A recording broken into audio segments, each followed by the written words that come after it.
നമസ്കാരം. തെത്സുഗോ കുറോയാനഗിയുടെ ടോട്ടോ ചാൻ ജനാലയ്ക്കരികിലെ വികൃതിക്കുട്ടി എന്ന പുസ്തകത്തിൻ്റെ അടുത്ത അധ്യായങ്ങളിലേക്ക്. ഇന്നത്തെ എപ്പിസോഡിൽ ഈ കഥയുടെ രണ്ടാമത്തെ അധ്യായമാണ് ഉൾപ്പെടുത്തിയിരിക്കുന്നത്. രണ്ടാമത്തെ അധ്യായം, ജനാലയ്ക്കരികിലെ വികൃതിക്കുട്ടി.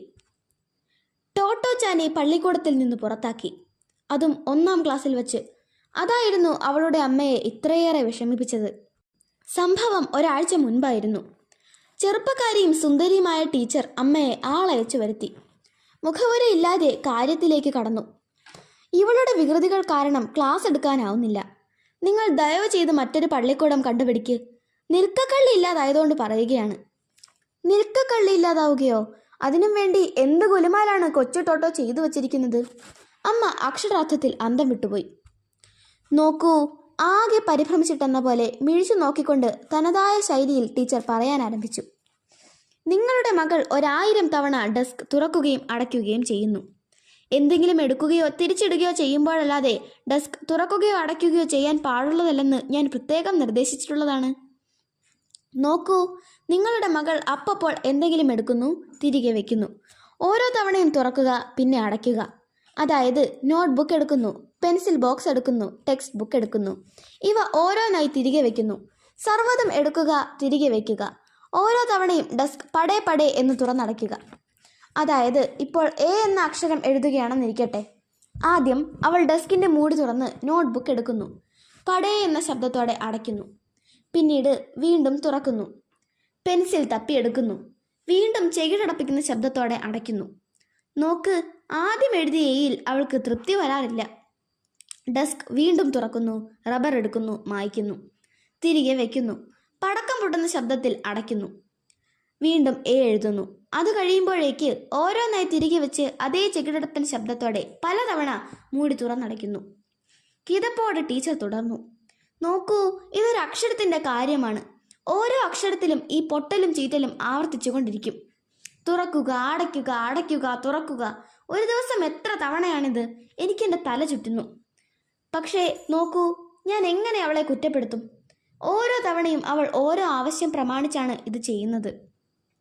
ഈ രംഗങ്ങൾ വീണ്ടും മനസ്സിൽ കണ്ടുകൊണ്ട് ടീച്ചർ മിഴിച്ചു നിന്നു. അമ്മയ്ക്ക് പൊടുന്നനെ ഒരു കാര്യം ഓർമ്മ വന്നു.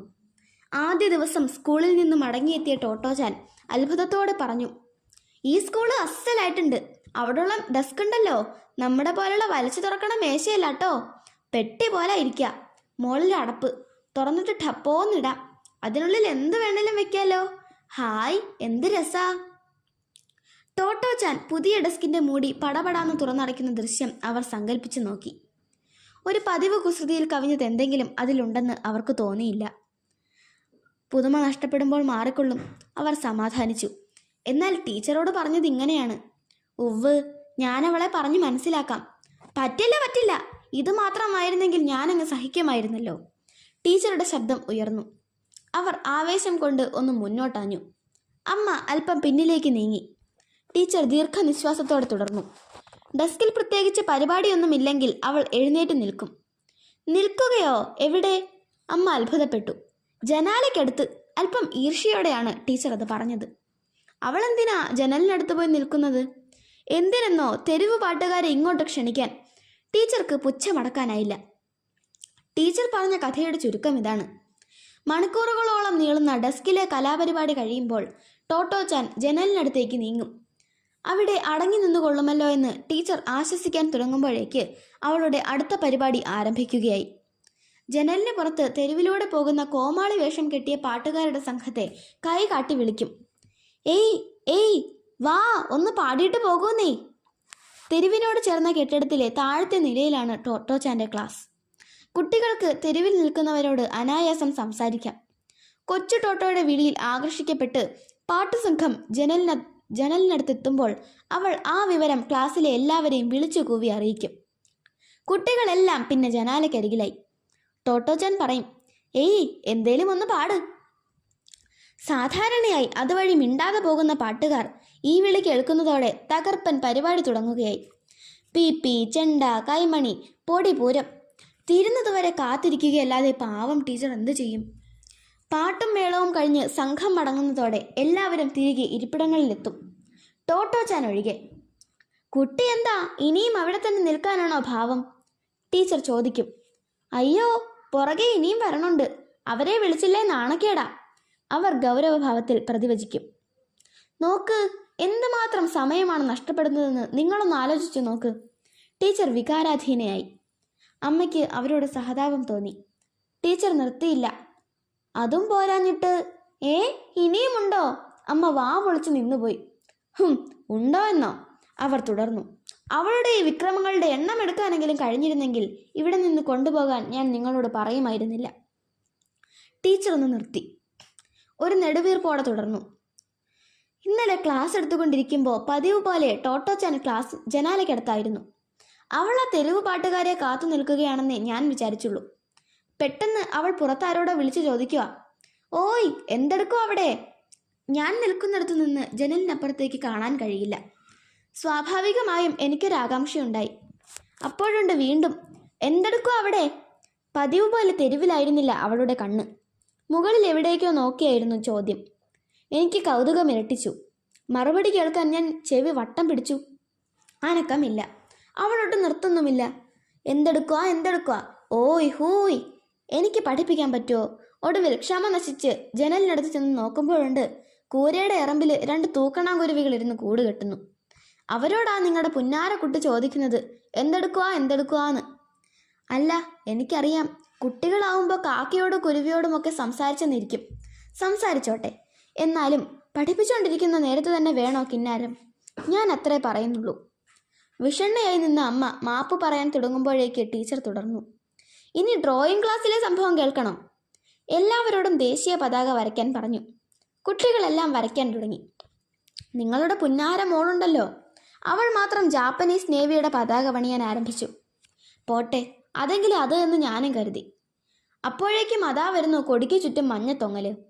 ചുറ്റും തൊങ്ങല് പിടിപ്പിച്ച പതാകകളുടെ ചിത്രം വല്ലതും അവൾ കണ്ടിട്ടുണ്ടാവുമെന്ന് ഞാൻ സമാധാനിക്കും മുമ്പ് മഞ്ഞ നിറമുള്ള ക്രയോൺ കടലാസിന്റെ വിളുമ്പും കടന്ന് ഡെസ്കിലേക്ക്. 1ഉം 10ഉമല്ല, 100 കണക്കിന് വരകൾ. ചിത്രവേലയെല്ലാം കഴിഞ്ഞ് കടലാസ് നീക്കിയപ്പോഴുണ്ട് ഡെസ്കിൽ നിറയെ മഞ്ഞ വരകൾ. മായ്ച്ചിട്ടിട്ട് പോകുന്നുമില്ല. 3 വശത്തേ ഉള്ളൂ. അത്രയ്ക്ക് ആശ്വാസം. 3 വശത്ത്? മനസ്സിലായില്ല. അമ്മ അത്ഭുതപ്പെട്ടു. ഒരു വശത്ത് ഒരു കൊടിമരമുണ്ടായിരുന്നു. അതൊരു ഭാഗ്യം. തളർന്ന ശബ്ദത്തിൽ ടീച്ചർ വിശദീകരിച്ചു. അമ്മയും അല്പമൊന്ന് ആശ്വസിച്ചു. 3 വശത്ത് മാത്രമല്ലേ ഉള്ളൂ? അത് കേൾക്കണ്ടേ? ടീച്ചർ പാഠഭാഗത്തിലെ പ്രധാന ഭാഗമെന്ന പോലെ നിർത്തി പറഞ്ഞു. കൊടിമരമുണ്ടല്ലോ, അതിങ്ങ് മുക്കാലും കടലാസിന് പുറത്താ. അതായത് ഡെസ്കിൽ നെടുകെ പതിഞ്ഞു കിടപ്പുണ്ട്. കസേരയിൽ നിന്ന് എഴുന്നേറ്റുകൊണ്ട് ടീച്ചർ തണുപ്പൻ മട്ടിൽ തുടർന്നു.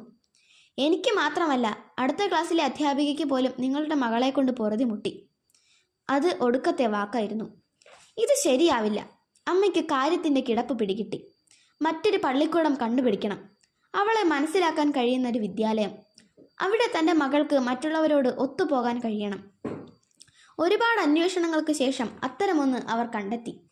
അവിടേക്കാണ് കൊച്ചു ടോട്ടോയും അവളുടെ അമ്മയും പോകുന്നത്. അവളെ പുറത്താക്കിയതാണെന്ന് അമ്മ ടോട്ടോച്ചാനോട് പറഞ്ഞില്ല. എന്താണ് തൻ്റെ തെറ്റെന്ന് കൊച്ചു ടോട്ടോയ്ക്ക് മനസ്സിലാവില്ല. വേണ്ട, അവളോട് പറയണ്ട. ഈ പ്രായത്തിൽ അവൾക്ക് അപകർഷം തോന്നാൻ പാടില്ല. അവൾ വളരട്ടെ, അവർ ചിന്തിച്ചു. ടോട്ടോ, ഒരു നല്ല സ്കൂൾ അമ്മയ്ക്കറിയാലോ. ഇനി എൻ്റെ പുന്നാരക്കുട്ടിക്ക് അവിടെ പഠിച്ചാൽ പോരെ? അത്ര മാത്രമേ അവർ അവളോട് ചോദിച്ചുള്ളൂ. ഓഹോ, മതിയല്ലോ, ഇത്തിരി ആലോചിച്ചുകൊണ്ട് ടോട്ടോച്ചൻ പറഞ്ഞു. പക്ഷേങ്കിൽ എന്ത്? പുറത്താക്കിയ കാര്യം അവൾ മനസ്സിലാക്കിയോ? അമ്മ ഒന്ന് പതറി. ഒരു നിമിഷത്തെ ആലോചനയ്ക്ക് ശേഷം ടോട്ടോച്ചാൻ നിറഞ്ഞ മനസ്സോടെ ചോദിച്ചു. പുതിയ സ്കൂളിലും റോഡിലൂടെ പോണ പാട്ടുകാരുടെ പാട്ടും കൊട്ടും ഉണ്ടാവോ?